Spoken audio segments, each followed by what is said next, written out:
Vegetable biryani എങ്ങനെയാണ് ഉണ്ടാക്കുന്നതെന്ന് നോക്കാം. ആദ്യം തന്നെ പട്ടാണി ആവശ്യത്തിന് വെള്ളം ഒഴിച്ചിട്ട് ഒന്ന് കുതിരാൻ വേണ്ടിയിട്ടൊന്ന് മാറ്റി വെക്കുക. 6-8 മണിക്കൂർ കഴിഞ്ഞതിന് ശേഷം കുതിർന്നതിന് ശേഷം ഇത് ആവശ്യത്തിന് വെള്ളം ഒഴിച്ച് ഒരു 1/2 ടീസ്പൂൺ ഉപ്പും ചേർത്തിട്ട് ഞാനൊന്ന് വേവിച്ചെടുത്തിട്ടുണ്ട്. അത് വറ്റി വന്നു കഴിഞ്ഞാൽ ഒന്ന് മാറ്റി വെച്ചിട്ടുണ്ട്. ഇനി 2 കപ്പ് ബിരിയാണി അരി നല്ലോണം ഒന്ന് കഴുകിയിട്ട് എടുത്തിട്ട് അതൊന്ന് ചേർത്തിട്ടുണ്ട്. പിന്നെ സ്പൈസസും ചേർത്തിട്ടുണ്ട്. 1/2 ടീസ്പൂൺ ഉപ്പും ഒരു 2 ടീസ്പൂൺ നെയ്യും ഒഴിച്ചിട്ട് ഞാനൊന്ന് ഇത് വേവിക്കാൻ വെച്ചിട്ടുണ്ട്. അപ്പോൾ ഒരു 15-20 മിനിറ്റ് ആകുമ്പോഴത്തേക്ക് ഇതൊന്ന് വെന്ത് കിട്ടും. ഇനി എടുക്കുന്നത് പച്ചക്കറിയാണ്. അതിൽ ക്യാരറ്റ്, ബീൻസ്, പിന്നെ തക്കാളി, ഉരുളക്കിഴങ്ങ്, സോയ, ഓനിയൻ, പച്ചമുളക്, വെളുത്തുള്ളി ഇഞ്ചി പേസ്റ്റിന് വേണ്ടിയിട്ട് വെളുത്തുള്ളിയും ഇഞ്ചിയും ഇതൊക്കെയാണ് എടുക്കുന്നത്. ഇനി നമ്മൾ പച്ചക്കറി വേറെ തന്നെ ഒന്ന് വേവിക്കാൻ വേണ്ടിയിട്ട് മാറ്റി വെക്കുന്നുണ്ട്.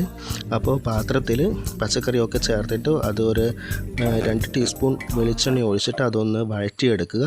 അത് വെന്ത് കഴിഞ്ഞതിന് ശേഷം നമ്മൾ ചോറും കൂടി അതിനകത്ത് മിക്സ് ചെയ്യുന്നുണ്ട്. പിന്നെ മല്ലിയില, 1/2 ചെറുനാരങ്ങേൻ്റെ നീര് ചേർക്കുന്നുണ്ട്. പിന്നെ ജിഞ്ചർ, പിന്നെ ഗാർലിക് പേസ്റ്റും കൂടി അതിനകത്ത് ചേർക്കുന്നുണ്ട്. അതൊന്നും കൂടി ഒന്ന് തിളപ്പിക്കുക. ഇതൊക്കെ ഒന്ന് ചേർത്തിട്ട് അപ്പോൾ അതൊക്കെ ഒന്ന് മിക്സ് ചെയ്യുക. പിന്നെ പട്ടാണിയും കൂടി ഒന്ന് മിക്സ് ചെയ്തിട്ട് അതൊക്കെ ഒന്ന് യോജിപ്പിച്ചിട്ട് ചേർക്കുന്നുണ്ട്.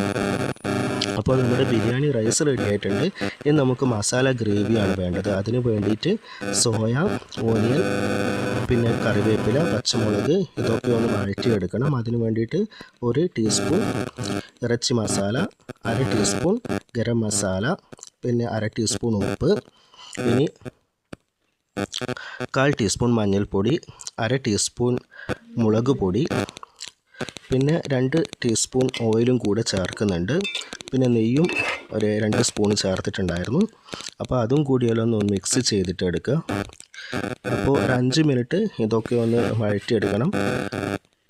അപ്പോൾ ഒരു തക്കാളി അരിഞ്ഞതും കൂടി ഇതിനകത്ത് ചേർക്കുന്നുണ്ട്. അപ്പോൾ അതൊക്കെ ഒന്ന് വഴറ്റിയെടുക്കുക.